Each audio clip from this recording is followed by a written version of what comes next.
Hi guys, welcome to Richard Cabile YouTube channel. In today's video, I will teach you how to set message tone on SIM2 in your OPPO A5s mobile phone. So okay guys, but before we start, kindly subscribe to my YouTube channel by pressing the subscribe button and the bell to notify you if I have new videos. Okay guys, let's start. You all have to do is go to setting in your OPPO A5s mobile phone. And okay guys, here in settings, okay, select sounds and vibration. Okay, click this. And okay guys, here in sounds and vibration, okay, scroll down and find the SIM2 message tone. And okay guys, you all have to do is click this.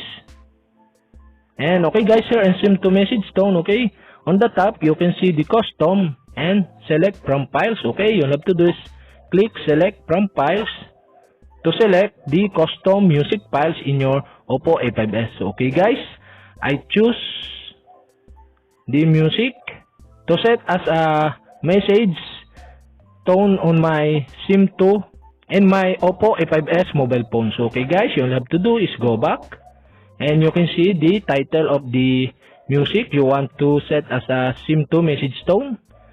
And okay guys, go back again, and okay guys, here in SIM2 message tone you can see the music on the right side. And okay guys, we have successfully changed the message tone into custom files. Okay guys, that's it. And if you have a question, kindly comment below, and don't forget to hit the subscribe button and the bell to notify you if I have new videos. Okay guys, thank you for watching.